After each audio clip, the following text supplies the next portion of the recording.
Olá, turma! Sejam muito bem-vindos a mais um vídeo desse canal. Aqui nesse canal você me encontra falando a respeito de hipnose, hipnoterapia, crenças, programações mentais e muito mais. Se você não me conhece, eu sou a Franciele Silva e já te convido a se inscrever no canal, curtir esse vídeo e me acompanhar lá no Instagram. Bom, no vídeo de hoje nós vamos falar a respeito de um artigo científico que fala a respeito da hipnose. Bom, então começamos aqui no artigo com o resumo, né? O início de todo artigo científico, ele começa com um resumo para explicar o que vai ser abordado naquele artigo. E nesse artigo ele está falando sobre o uso da hipnose. Então ele começa falando que a hipnose clínica é uma importante ferramenta terapêutica com uma base cognitiva e neurobiológica cada vez mais compreendida e com evidências de eficácia. Então ele está falando aqui que a hipnose é uma ferramenta terapêutica, então não é um processo, uma coisa mágica ou mística, é uma ferramenta terapêutica que tem uma base cognitiva e neurobiológica. O que isso significa?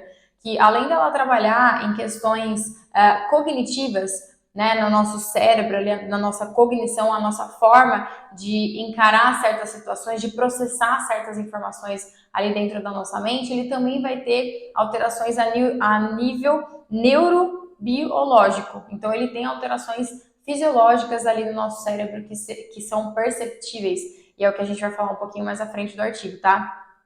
Bom, depois, pulando para o finalzinho da introdução, que aí depois do resumo ele traz uma introdução. No finalzinho da introdução ele fala que na hipnose clínica as sugestões são projetadas para modificar os sintomas, tá? Então aqui ele está falando da hipnose clínica, que seria o uso da hipnose mais pontual, modificação de sintomas. E aqui ele está trazendo mais, vamos trazer como exemplo aqui sintomas físicos, tá? O uso da hipnose para diminuição de dor, por exemplo, né? Diminuição da dor crônica ou de algum tipo de dor.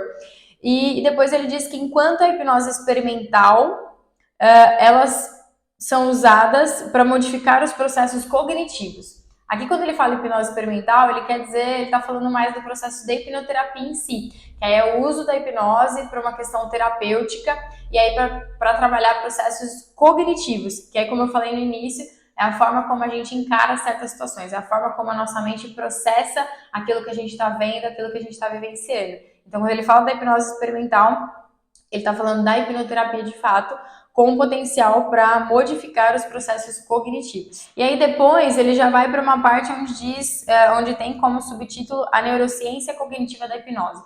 E é aqui onde ele explica no artigo as comprovações, né, através de imagem, através de exames de ressonância, por exemplo, da modificação que a hipnose causa ali a nível neurobiológico. E aqui eu destaquei um ponto importante que diz o seguinte: os estudos de medição cerebral da hipnose neutra mostraram uma modulação variável das regiões executivas centrais envolvidas na atenção e no controle cognitivo, da rede de saliência e das regiões de modo padrão envolvidas na divagação da mente e na consciência reflexiva. Então, nessa parte aqui que eu destaquei, ele está falando que foi comprovado através desses exames que a hipnose, o estado de hipnose, ele pode trazer modificações em áreas executivas centrais do cérebro. E um outro ponto muito importante, ele fala sobre essa mudança na rede de saliência e nas regiões de modo padrão. Por que eu destaquei isso? Porque existem estudos na área da psicologia falando a respeito dessa região, dessa rede de modo padrão, muito associada com o estado de depressão.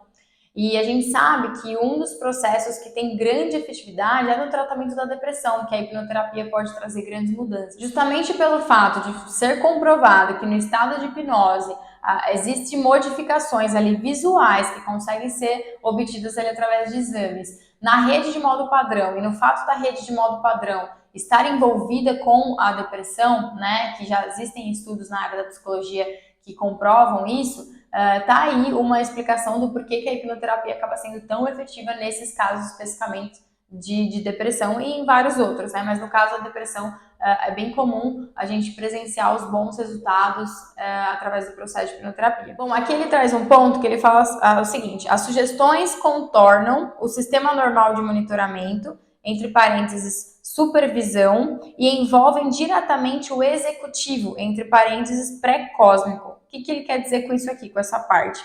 Ele está falando que quando acontecem as sugestões através do estado de hipnose, é como se essas sugestões elas desviassem de uma parte do nosso cérebro e atingissem diretamente o nosso sistema, poderíamos chamar de sistema límbico, mas de onde parte as decisões centrais ali. Esse sistema central, que ele chama aqui de executivo, eu enxergo como o sistema límbico, e normalmente o sistema límbico é uma parte do nosso cérebro que está ligada fortemente com as nossas emoções. Ali na região, principalmente na região da amígdala, então tem uma região, claro que quando a gente está com as nossas emoções ali agindo, várias partes do nosso cérebro são envolvidas, mas principalmente essa parte do sistema límbico, principalmente ali a parte da amígdala, é uma parte que dispara com muita facilidade, a gente consegue enxergar muito bem isso através desses exames de imagem. E aqui diz que é como se as sugestões, quando no estado de hipnose, elas atravessam uma parte do nosso cérebro, que normalmente quando a gente não está em hipnose, essa parte ela fica ativa, né, impedindo muitas vezes alguns tipos de sugestões que entrem, e ele permite que essas sugestões vão direto para esse sistema executivo.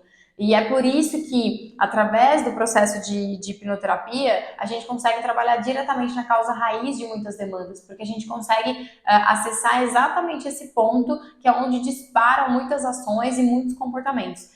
Se a gente for para a parte de explicação da mente, é como se, através da hipnose, a gente consegue atravessar o fator crítico da mente e atingir exatamente a mente subconsciente e não a mente consciente, que é onde está ali nosso estado racional, né? Bom, e seguindo aqui no artigo, ele traz no ponto de aplicação, ele começa com essa parte dizendo o seguinte: a linguagem persuasiva e sugestiva, semelhante à usada na hipnose, tem aplicações claras fora da hipnose clínica, como na mediação de disputas e publicidade.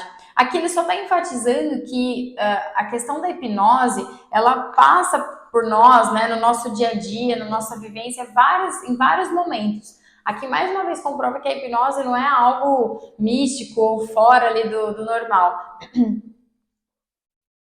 Ele está explicando que muitas vezes as sugestões que num ambiente de consultório é usada de forma terapêutica, né, a hipnose ali de forma terapêutica, no nosso dia a dia, às vezes no mundo lá fora, é usado em publicidade, é usado em alguns debates, alguns diálogos. Aqui em um outro ponto, ele está explicando 2 usos da hipnose, né? Como ele citou lá no início do artigo, ele está falando que, em geral, as sugestões são focadas no sintoma, destinadas a resolver um sintoma específico, ou exploratórias, usando métodos como revivificação ou regressão de idade para explorar uma experiência associada ao início do sintoma. Então ele está falando, como a gente falou no início do artigo, de uma hipnose que é voltada para melhoria de um sintoma específico, que na maioria das vezes de um lado físico, né?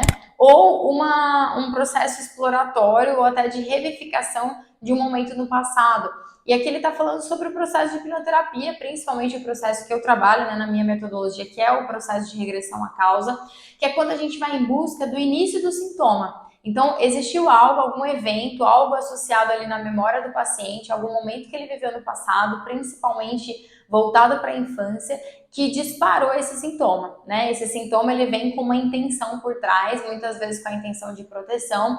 Então, a gente vai em busca de quando esse sintoma foi disparado, para que seja feito um processo de ressignificação, né? Através daquilo, para que a mente entenda que não tem mais a necessidade de trazer esse sintoma, de disparar esse sintoma novamente. E ele segue aqui falando sobre o relaxamento e o foco da indução em si podem ter valor terapêutico.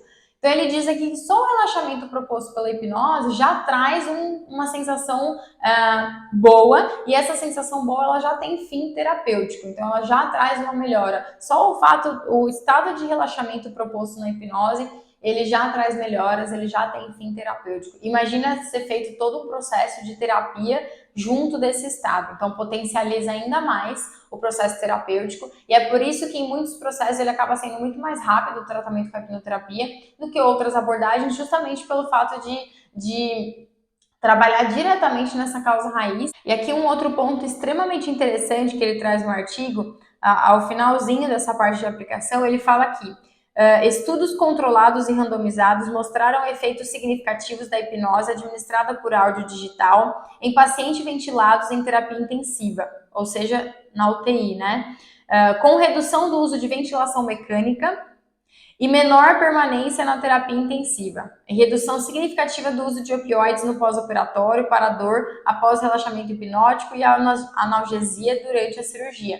Bom, aqui ele está falando do uso da hipnose nos hospitais, né? Que foi usado hipnose através de áudios em pessoas que estavam internadas na UTI, né? No sistema de terapia intensiva com respirador. Então, estavam ligados nas máquinas para respiração. E foi observado uma redução significativa de dias de permanência na UTI e também uma diminuição de tempo precisando utilizar a ventilação mecânica. Tudo em função deles ouvirem esses áudios, né, de hipnose que promoviam ali sugestões para acelerar o processo de recuperação e de melhora daquele paciente. E aqui ele também está falando da redução de medicamentos pós-operatórios ali para dor. Então, a hipnose nesse uso também reduziu o uso de medicamentos para dor, porque através do processo de hipnose, com sugestões ali para relaxamento, é observada uma diminuição de dor física, né? O paciente consegue, através das sugestões, a mente consegue absorver, o cérebro consegue absorver aquelas sugestões e realizar aquilo no corpo. Então, diminui o uso de opioides, né, que são muitas vezes medicamentos fortes para dor. Às vezes a gente observa muitos pacientes que não podem utilizar esse tipo de medicamento e justamente em função disso acabam cancelando processos cirúrgicos, né, justamente porque o paciente não pode tomar esses medicamentos no pós-operatório. Então, a hipnose ela vem para promover esse processo, essa alternativa, né, para pacientes que não podem tomar esse medicamento, consegue através das sugestões ali da hipnose, do processo terapêutico, diminuir o uso desse medicamento, porque consegue promover ali no corpo essa melhora de maneira natural. E aqui ele vai indo para a conclusão do estudo, ele traz outros exemplos, inclusive utilizando pacientes que passaram por processos de AVC. Então ele traz exemplos aqui do quanto a hipnose ela acelera também o processo de recuperação e ela pode ajudar nesse processo. Então é um artigo muito interessante, ele só tem disponível em inglês. Se vocês quiserem, vocês podem comentar aqui depois no final do vídeo, quem quiser, tiver interesse de acessar esse artigo que eu mando as informações para você, ou talvez eu coloco até aqui na descrição do vídeo como vocês podem acessar esse artigo. E esse artigo ele vem assim junto com muitos outros que estão sendo publicados para comprovar que a hipnose é uma ferramenta terapêutica que tem comprovações científicas, né, a respeito dela, dos seus benefícios. Então esse artigo ele vem até para trazer para essas pessoas que são até um pouco mais céticas, que acabam associando ainda nos dias de hoje a hipnose com algo místico, com algo de poder de mente, mas na verdade é um processo interno que a gente consegue trabalhar com as nossas capacidades internas mesmo da nossa mente para uma melhora física e também emocional. Então, se você tiver mais dúvidas, você pode entrar em contato comigo, comenta aqui no vídeo que eu posso fazer um segundo vídeo para a gente abordar um pouco mais os pontos que foram trazidos aqui nesse artigo. Eu espero que você tenha gostado. Se você gostou, curte o vídeo e compartilha com mais pessoas. Se você quer explicar para essas pessoas comprovando o uso da hipnose, né, para fins terapêuticos, inclusive nos hospitais, né, para questões físicas, ali neurológicas. Então, compartilha esse vídeo. Espero que vocês tenham gostado e a gente se vê na próxima.